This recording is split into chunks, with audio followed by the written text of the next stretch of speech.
Hey guys, Nicole Scott here for Mobile Geeks. We are driving down a really big hill here in Abu Dhabi. I'm with Don Dahlman. Hey Don.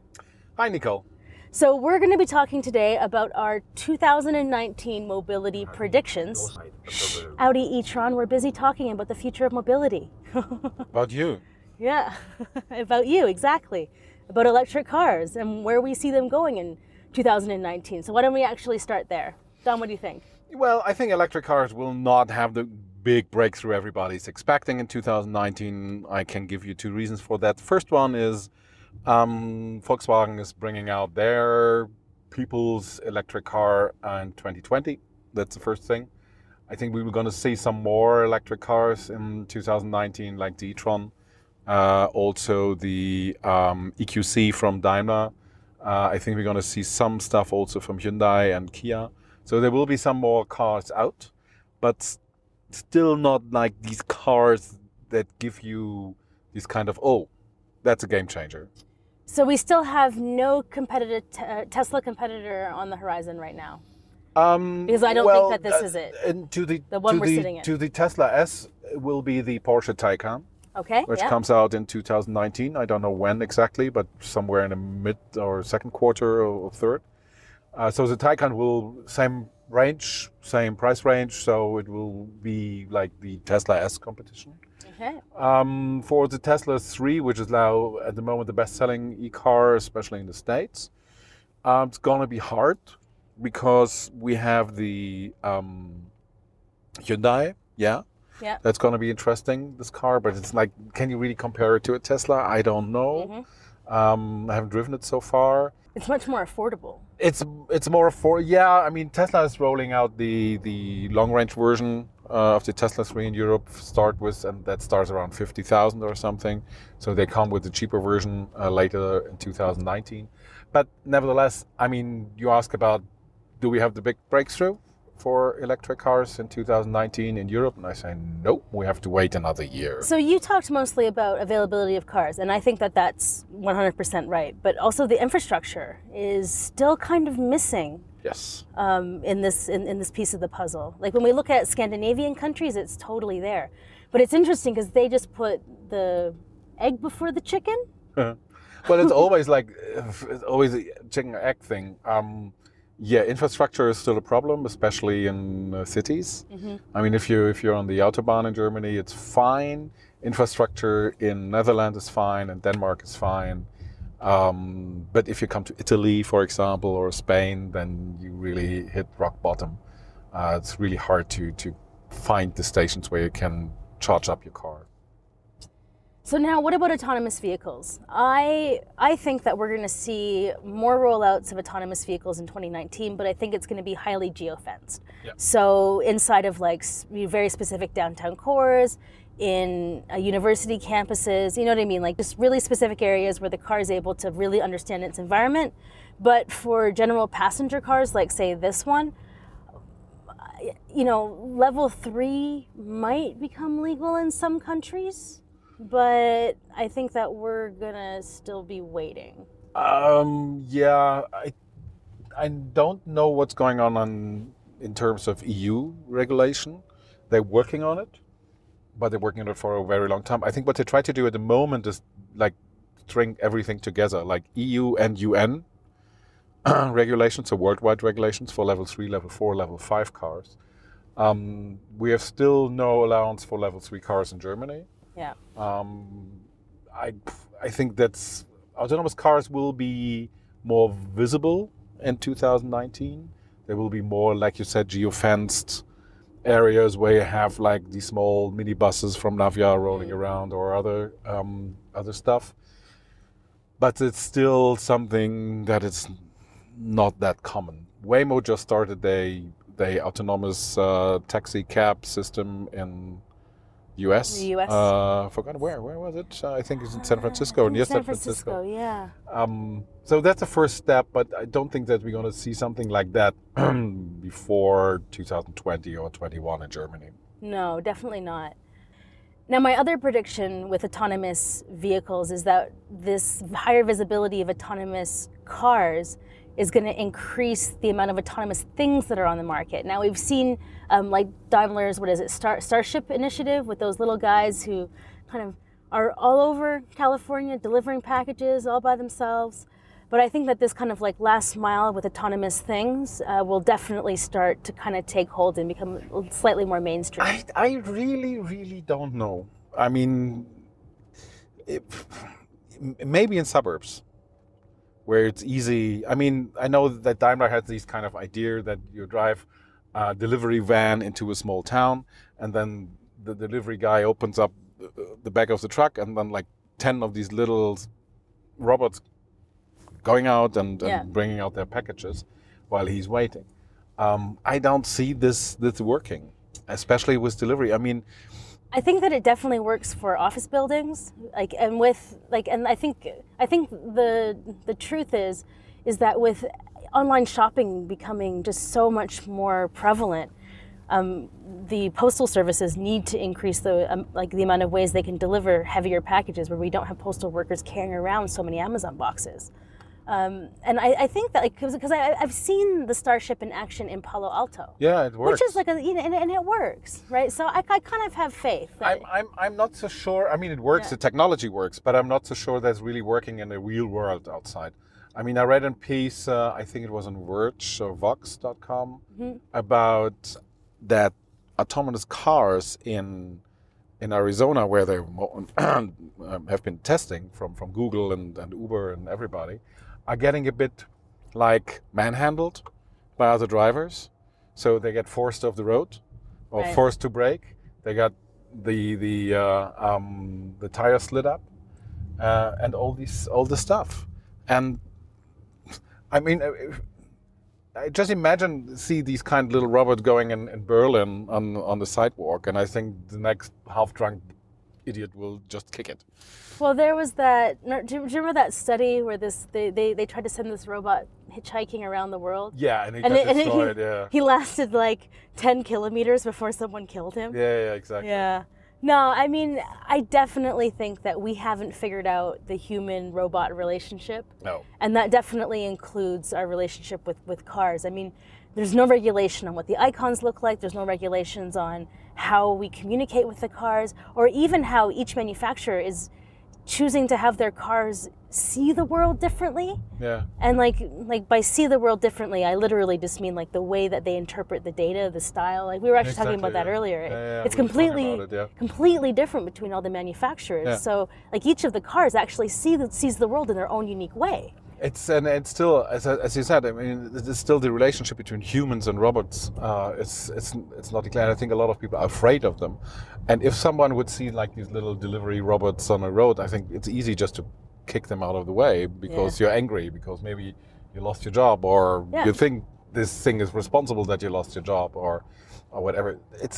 I don't think that these little autonomous delivery stuff is really working.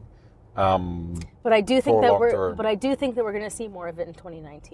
We're going to see more of them because a lot of people investing a lot. Yeah. It's a bit the same with the kind of drones, passenger drones. Everybody is talking about and investing highly a lot of money in it. And I get slapped right and left for telling everybody it's not working. I mean, we have it. It's called helicopter. Have you ever heard these kind of drones starting? They're really loud. Really even loud. Just DJI. Just the DJI drone. Exactly. I'm like, you're ruining my beautiful view. Exactly. Exactly. Really loud. Even these little drones are very, very loud. So imagine like a kind of drone that is capable of transporting 4 to 6 people. Yeah. Can you imagine how loud this is when it's starting? Do you want to have this thing starting in your background? No. Do you want to have it hovering over your city? No. Of course, a helicopter is loud, and a drone is doing the same noises. It's the same technology. And I mean, people who are developing it keep telling me, but we do something else, blah, blah, blah, blah, blah.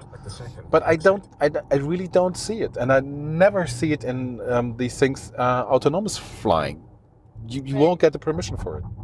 No way. You know, I recently heard Google speak or no, sorry, Uber speak, Yeah. and they believe that by I think like 2028, I think, or 2030, Yeah, they had that they're something, they're going to have the autonomous flying cars. It's maybe possible in countries like these here, Yeah, like Abu Arabian Dhabi, yeah. republics, where you have like, or like the Central Asian, Tajikistan or Kazakhstan or something. And So where you have like no infrastructure, yeah, you have like a very a high amount of miles that you can cover, and then yeah, it's working because you're connecting cities instead of building a railway, whatever.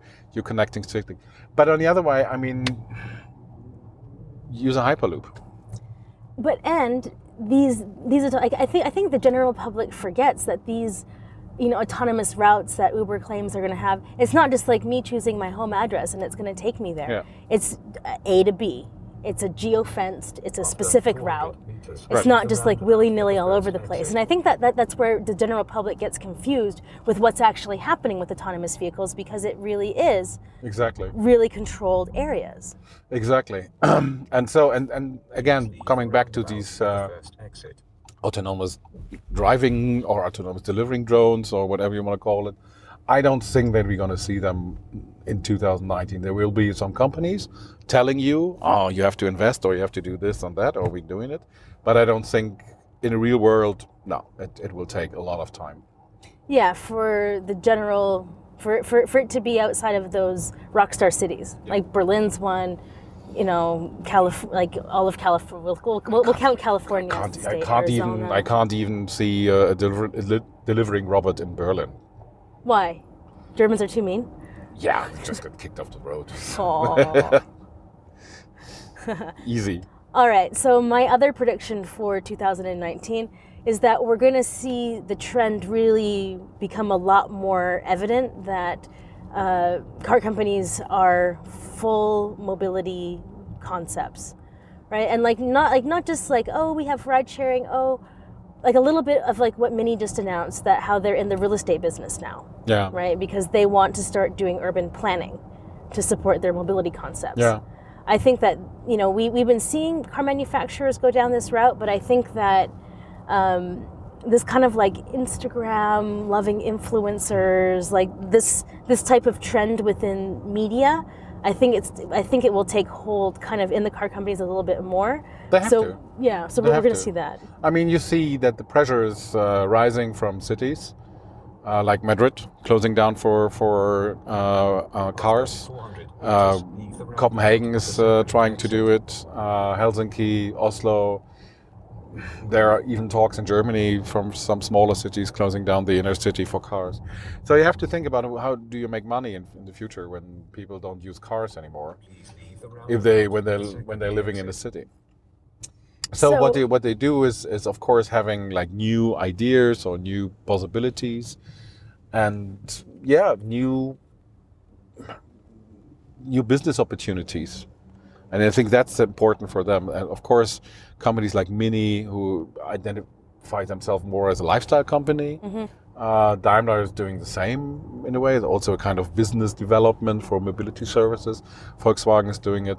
Yeah, we see a lot of that, and I think we will get some surprises, like big companies investing in very strange companies where you think, does that make sense? But yeah, if you want to, it's all about the last mile in the city, and if you want to cover it, you have to do something. Which is why this whole e-bike and personal battery-powered scooter, pedal bike, you know, like just like all of these, I think that we're starting to get legislation on those, and I think these are definitely going mainstream. Oh yeah, these are the next, absolutely the next big thing. The scooters, we have to wait in Germany, especially with regulations, but you see them all over Europe, and it's going to work. And people will buy it like hell. They cost like 150 to 400 euros. It's easy to transport. I saw them. I was in Slovenia some days ago, and I saw it even there in Ljubljana. People in the old town where there's no car allowed, people using these kind of e-scooters. The next big thing, which is already on the market and is working well, is these kind of motor scooters, like these little e-Vespas. And I think this is really a big thing. Bosch invested heavily early 2 or 3 years ago with Coupe. We have also a German company called Emmy, and they are like the market at the moment. But I think I heard that several car companies are thinking about investing in that kind of environment, and I think that's going to be really interesting business for the next 5 years, because this is, especially in the summer and especially in southern parts of Europe, where you have a nicer summer than in Berlin, or longer summer. You will see a lot of them, and I think it's really going to work. It can really replace cars, because most of the travel you do in the city is like short distance, like 3 kilometers, 5 kilometers max, and you don't have to carry around something, big stuff or so.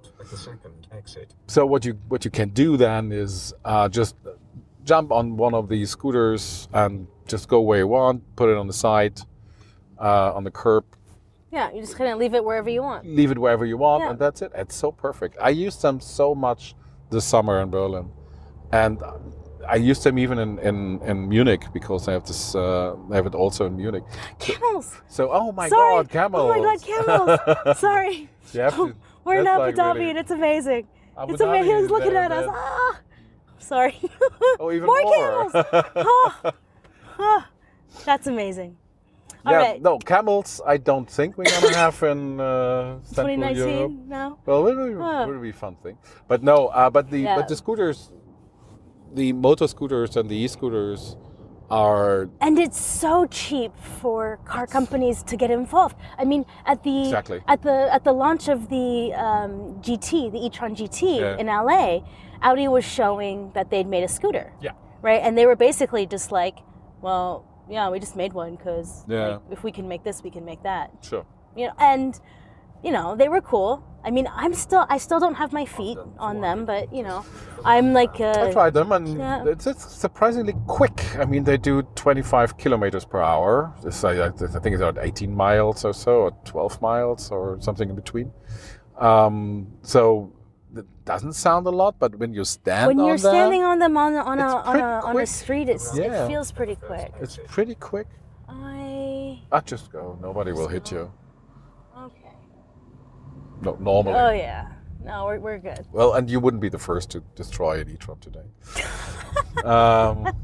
My last prediction is that we're going to start to see in-vehicle assistance. You mean voice assistant? Voice assistants, like 2018 was already the year of the personal assistant, the digital personal assistant, and it hasn't progressed that much over 2018. If we're super honest, Google hasn't gotten that much better. Alexa stayed around the same, but the infotainment system had so far to catch up that I think that we're going to start to see them try, right? Like Alexa being in cars, it gets interesting when Alexa can have skills.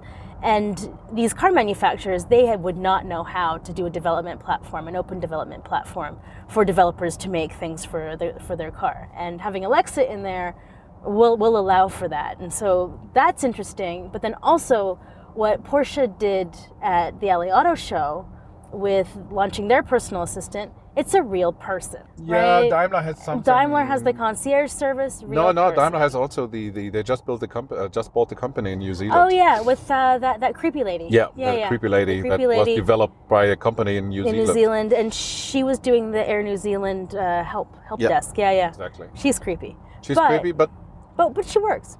But I think that for the luxury car brands, like people have ever needed a personal assistant Yeah. will realize that 100 euros a month or 25 euros a month is actually really cheap. well, right, for this kind of service. depends I of the viewpoint.